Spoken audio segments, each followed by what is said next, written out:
안녕하세요. 면접형 면접봐 영입니다. 여러분 요즘 자소서 쓰느라 정신 없으시죠? 그래도 이 시기에 끝까지 집중력 잃지 말고 우리 한번 요번에 확실하게 돌파해 봅시다. 자, 여러분이 어떻게 하면 좀 더 자소서를 면접에서 한 큐에 통과할 수밖에 없게 만들 수 있을까? 고민하다가 보니까 여러분들의 댓글을 통해서 여러분들의 마음을 헤아릴 수 있었어. 내 경험을 면접관의 언어로 전달하는 굉장히 어려워하시더라고요. 자, 그런데 면접관의 입장에서 가장 여러분의 경험을 뭔가 좀 진실된다고 느낄까요? 뭔가 진짜 이 사람의 경험이구나 이런 걸 느끼게 만들 수 있는 방법이 있습니다. 그게 뭘까요? 여러분의 경험을 수치화하는 거예요. 제가 모든 경험을 수치화하라 그랬더니 여러분들의 반응이 몇 가지로 나뉘더라고요. 첫 번째는 내 경험은 수치가 없는데 어떻게 수치화하냐?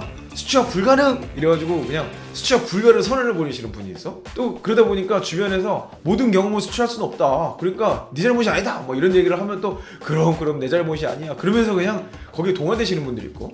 근데 어떤 분들은 그래 이 형이 수치하라고 했으니까 수치화하겠어. 열심히 했어! 막 이래가지고 수치를 엄청 열심히 하시는데 엉뚱하게 수치를 하는 경우가 있어요. 막 자소서에 숫자는 덕지국지 붙어있는데 이 수치화를 왜 하는지 전혀 이해하지 않고 그냥 숫자를 때려박는데 모든 것을 거시는 분이 있고, 또 어떤 분은 정말 수치를 염두에 두고 경험을 만들고 또 내 경험을 진짜 숫자로 재해석을 해서 면접관의 언어로 탁 던지시는 분들이 있더라고요. 저를 계속 여러분들을 지금 분석하고 있다니까. 자, 그러면 오늘 영상에서 바로 수치화를 거부하고 계신 분들, 그리고 수치화를 하되 엉뚱하게 하고 계신 분들 어떻게 하면 좋을지, 이 막판 집중력을 탁 끌어올려서 어떻게 한 큐의 면접까지 갈 수 있을지 알아보도록 하겠습니다. 자, 제가 누누이 이야기하지만요, 수치화를 못하는 게 아니에요. 수치하는 방법을 몰라서 안 하는 겁니다. 숫자로 만들어낸다는 건요, 관점이 필요한 작업이에요. 제가 일단 첫 번째로 내 경험은 숫자로 표현할 수가 없다, 수치화 불가능 외치시는 그런 분들을 위한 예시로 하나 설명드려보도록 할게요. 제가 일단 첫 번째로, 자, 여러분의 경험을 숫자로 설명하는 가장 좋은 까지는 알겠는데 숫자로 설명하지 못하는 이유가 뭐예요? 그 당시에 경험할 때는 그냥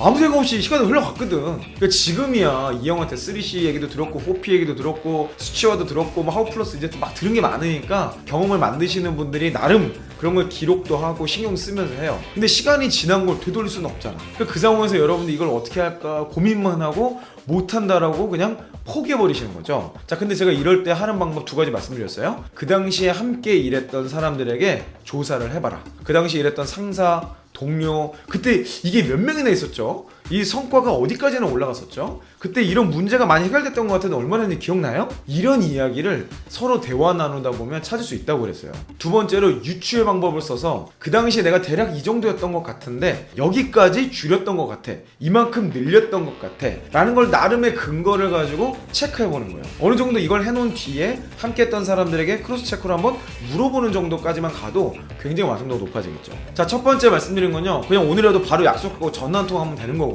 두 번째 거가 될수록 무조건 좋은 거잖아요. 두 번째 방법을 예시로 한번 보도록 하겠습니다. 우리 리팸님의 사례인데요, 이런 예시로 시작을 합니다. CS 아르바이트를 하면서 매뉴얼을 제작하여 불만 고객이 줄었습니다. 그러니까 이분은 열심히 일을 하신 거야. 열심히 CS 알바했어. 그래서 막 얼마나 진상 고객 많습니까? 진상 고객들의 열심은 뭐예요? 자신의 불만을 토로하는 거거든. 그러니까 이분의 불만을 열심히 했고 내가 무언가를 액션을 했더니 이게 바뀌었어, 줄어들었어. 분명히 줄어들었는데 이걸 표현을 못하겠네. 그래서 이분하고 대화하는 과정에서 제가 계속 던지는 질문이 이건 거예요. 얼마나 줄었냐? 그때 시간으로 측정할 수 있는 방법, 건수로 측정할 수 있는 방법, 또는 강도로 측정할 수 있는 방법, 여러 가지를 가지고 어떻게든 측정할 수 있는 거를 물어보는 거예요. 이분이 하셨던 액션은 뭐예요? 매뉴얼을 만든 거죠. 이 매뉴얼을 만든 걸 비포와 애프터로 구분해서 이거를 기준으로 비포 애프터가 어떻게 바뀌었는지를 체크해보는 거예요. 이걸 수치화하는 겁니다. 자, 그러면 여러분 기억 속에는 그때는 뭐 별 생각 없이 했기 때문에 그냥 많이 줄었고 조금 에너지가 덜 들었어요, 요 정도 이외에는 뭐 대단한 말이 안 나올 수 있어. 그래서 이제 질문 들어가는 거예요. 하루에 클레임 건수가 몇 건이나 했었어요? 그러면 대부분 그거 기억하는 사람 없지, 그거 잘 모르겠는데요? 막 이러고 여기서 끝나버린단 말이에요. 그래서 우리가 뭐라고 물어보냐면, 그래서 하루에 클레임 전화를 몇 분, 몇 시간이나 통한 것 같아요? 대략 요 정도는 할 수 있잖아. 내가 하루에 총 알바 시간을 몇 시간을 했는지, 그 시간에 뭐 절반 혹은 뭐 대다수 아니면 모든 시간 다 클레임만 받았어요, 이런 게 있을 수 있잖아요. 그 정도는 대략적으로 기준을 잡어. 그리고 그 시간을 환산을 해봐. 이분이 기억을 더듬어 보니까 그 당시 하루에 평균 3시간 정도를 클레임에 시달렸대요. 자, 이거 벌써 수치가 들어갔죠. 자, 근데 이 3시간을 건수로 한번 환산해 볼까요? 한 건당 평균 몇 분 정도 통화했나요? 약 15분 정도 통화했대. 자, 그러면 15분에 3시간이면 몇 건 한 거예요? 하루에 12건 정도의 클레임을 받았다. 요렇게 유추하는 거예요. 자, 어차피 지금 여러분도 기록 없고 그 알바 했던 것도 기록이 없을 거예요. 여러분이 면접 가서 면접관이 이걸 설명하면 면접관이 이거 증명을 해줘요 뭐 이러겠어요? 결국엔 여러분의 경험이 정확하냐, 나름의 근거를 가지고 있냐, 이걸 체크하는 거거든. 그럼 우리는 환산을 해보면 돼요. 하루에 3시간, 한 건 통화가 15분 정도, 1시간에 만날 수 있는 클레임 건수는 4건, 그게 3시간이니까 12건. 참 쉽죠? 자, 그런데 이분이 고객 응대 매뉴얼을 착 만들어가지고 이걸 가지고 소통하기 시작했더니 하루에 클레임 때문에 통화했던 시간 약 30분으로 줄어들었대요. 오, 놀라운 발전 아닙니까? 3시간이었던 게 30분으로. 야, 이거 뭐 10분의 1이라고 표현해도 좋지만은 좀 더 우리는 건수를 얘기하는 게 좋으니까 한 통화당 15분, 30분이 몇 건이요? 2건이에요, 2건. 그러면 아까 우리 설명했던 게 12건에서 2건으로 줄었어. 자, 이분의 한 문장 하면 뭡니까? 매뉴얼 제작을 통한 고객 불만 건수 84% 제거, 84% 해결. 뭐 이런 식으로 쓰면 내 경험에 대해서 불만이 줄었어요 이렇게 얘기하는 게 아니라 내 경험을 조금 더 숫자 베이스로 얼마나 임팩트가 있었고 어떤 포인트를 잘 썼는지를 그냥 숫자로 직관적으로 설명할 수 있겠죠. 자, 그러면 어떤 분들은 또 이렇게 얘기할 수 있어요. 아니 그거 그럼 거짓말 구라치면 되는 거 아니냐. 근데 여러분 이게 여기서 이제 진짜 중요한 게 있는데, 유추를 할 수 있는 경험은요 정말 여러분이 한 경험에서 해야 돼요. 왜냐면 이걸 어설프게 구라치잖아요. 면접에서 하나 두 개 걸면은 다 걸립니다. 100%. 내가 진짜 그곳에 있었어. 그곳에 있어서 그 중에 기억나는 거 몇 가지를 숫자로 만들어낸 거하고, 나는 그 공간에 존재하지 않았는데 마치 내 경험인 것처럼 뻥을 치는 건요 완전 다른 차원이에요. 투자를 하려면요 정말 똑똑해야 돼. 정말 천재스러워야 돼. 정말 모든 상황을 다 머릿속에 시뮬레이션하고 있거든요. 그게 가능한 분들은 하세요. 뭐 면접관들이 뭐 속아 넘어가겠지 뭐. 아니면 정말 타고난 거짓말 뻥쟁이든지. 근데 여러분 그런 거 아니라면 여러분의 경험에서 또 독자성과 유니크를 만드는 게 중요하거든요. 여러분의 경험을 수치화하는 것에 도전하세요. 그러면 무조건 면접관 입장에서 궁금한 것들이 한 방에 해결이 되는 자소서가 되는 겁니다. 자, 그리고 또 요거까지 얘기하다 보니까 아니 내 경험은 너무 보잘것없어요. 내 경험은 뭐 한 5-6개 중에서 한 2-3개 줄인 거예요. 아, 이 경험 너무 보잘것없지 않나요? 아, 매출 그래봐야 뭐 한 10만원 50만원 올렸는데 아 이거 너무 작은 것 같아. 이거 어떡하죠? 분명히 이 형님도 성공 경험 중요하다고 그랬잖아요. 자, 성공 경험의 기준이 뭐라고 그랬어요? 내 액션을 기준으로 비포와 애프터 때 숫자의 변화가 있으면 무조건 성공 경험으로 우린 우기는 거야. 아, 여러분이 막말로 알바해가지고 매출 1000만원 올렸다 칩시다. 1000만원. 와, 1000만원 진짜 대단한 거 같죠? 여러분 면접관 입장에서 물론 산업군마다 다르겠지만 매출 1000만원 그거 별거 아닐 수도 있어요. 그러니까 여러분이 생각하시기에 어마어마한 경험이라고 하는 게 실제로 별 대단한 경험이 아닐 수도 있다. 그러면 거꾸로 생각하면 면접관 입장에서 여러분이 궁금한 건 뭔지 아세요? 결국 여러분들이 어떤 관점을 가지고 그 경험을 했냐, 그리고 그 경험을 논리적으로 전달하고 있냐. 논리적이어야 되는 이유는 뻥인지 아닌지 알기 위해서, 그리고 여러분들이 알고 한 건지 뒷걸음질 치다가 개구리 잡은 건지 알기 위해서. 결국에는요 제가 지금 말씀드린 3C, 4P라는 프레임을 가지고 여러분의 경험을 숫자로만 설명할 수 있다면 대부분의 면접관 입장에서 얻을 것은 다 얻었다고 평가하는 거예요. 자, 이제 나는 하려고 하는데 나 열심히 하고 있는데 도저히 이거 설명을 못하겠다, 또는 정말 잘못된 방식으로 하시는 분들이 있어요. 그분들을 위한 예시를 하나 보도록 하겠습니다. 자, 수치화가 반드시 붙어야 될 내용이 뭘까요? 결과물입니다. 결과물의 숫자로 설명되는 게 가장 명쾌하기 때문이에요. 근데 과정상의 숫자를 독지독지 붙이는 경우가 있어요. 그래서 제가 여러분들 분석하다 보니까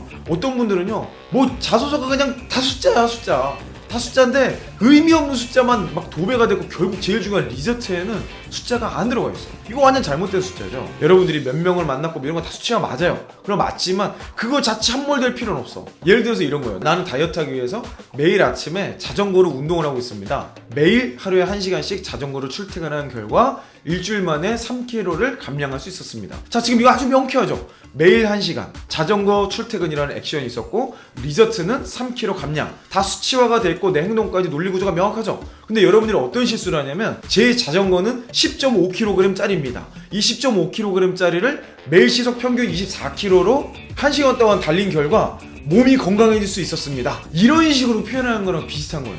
여러분 하우에서도요 핵심적인 내용에만 숫자를 집어넣으시고 결과의 수치를 표현하는 게 핵심입니다. 하우에 있는 모든 내용이 아니라 결과값에 가장 영향을 주는 액션에 대한 것, 그리고 결과값 그 자체, 이 두 가지의 수치를 붙이는 것이 중요하다는 거 잊지 않으셨으면 좋겠고요. 또 여러분이 자주 하시는 실수가 뭐냐면 절대값 자체를 그대로 넣는 경우가 있어요. 매출액, 또는 뭐 클레임 해결 건수, 오류 건수 막 이런 거 그냥 건수 그 자체를 집어넣어. 이걸 절대값이라 그래요. 근데 절대값으로 넣으면요, 그 경험을 직접 해보지 않은 사람 입장에서는 저게 얼마나 의미가 있는 건지 알 수가 없어요. 그래서 제가 3C와 4P를 제안드린 이유가 거기에 핵심이 결과값의 의미를 해석해주는 도구이기 때문에 그런 거예요. 예를 들어 매출을 100만 원 냈다, 5시간 줄였다, 오류 7건 해결했다. 그럼 여러분 이게 뭔지 우리가 어떻게 합니까? 알 수가 없어요. 그래서 이런 절대값을 쓰기보다는 비교값을 그대로 표현하고 있는 상대값을 찾아 써라. 예를 들면 몇 배 달성, 몇 배 감소, 몇 퍼센트 증가, 몇 퍼센트 제거, 이런 식으로 배수와 비율을 사용하는 것이 그 숫자 자체의 상대성을 가지고 있어요. 절대값을 나타내기보다는 상대값을 쓰기 위해 노력해라. 이게 비포 애프터의 핵심 관점입니다. 이 관점이 없으니까 숫자가 어려운 거예요. 수치화는 못하는 게 아니에요, 안 하는 겁니다. 왜? 방법을 모르니까. 그러니까 여러분, 수치화 못한다는 사람 말 귀담아 들을 필요가 없다니까. 할 수 있어요. 다 할 수 있는데 왜 그걸 못한다 그러지? 자, 예시를 한번 보여드릴게요. 상권 분석을 통한 매출 50만원 달성. 자, 50만원 너무 작아 보이잖아. 근데 똑같은 것도 표현을 조금 바꾸면 이렇게 돼요. 상권 분석을 통한 매출 5배 증가. 5배 증가. 이거 뭐 있어 보이잖아. 그럼 면접관 5배인데 그 절대값이 얼마나 됩니까? 물어보면 그때는 면접에서 얘기를 해야지.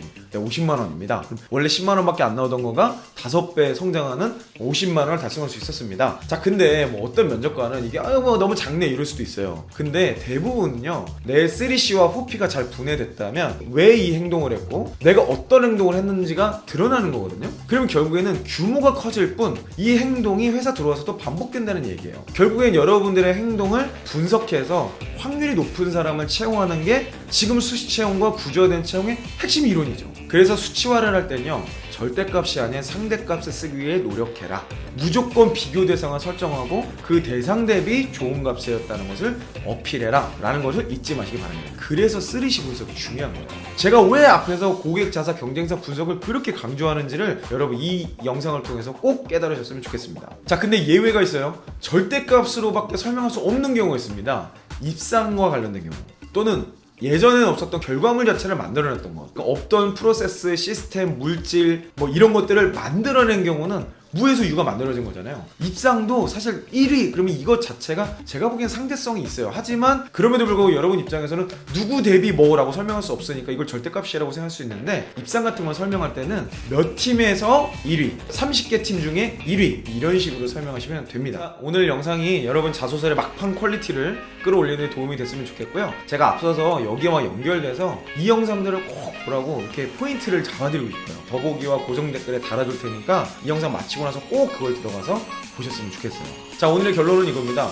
여러분 경험에 숫자가 없는 건 없어요. 그런 사람은 없어요. 우리 모두는 시간으로 해석해낼 수 있습니다. 다만 숫자에 대한 관점이 부족해서 못한 것 뿐이라는 거. 자, 여러분 이제는요, 하나씩 저랑 같이 해보자고요. 아주 쉽게 할 수 있어요. 관점만 탑재하면 됩니다. 그리고 제가 말씀드린 거를 따라오시면 됩니다. 저는 앞으로도 여러분의 성공 취업과 멋진 커리어를 위해서 계속해서 함께 뛰도록 하겠습니다. 여러분 화이팅 하시고요. 끝까지 집중력을 잃지 마시기 바랍니다. 저는 다음 영상에서 뵙겠습니다. 이상 이영이었습니다.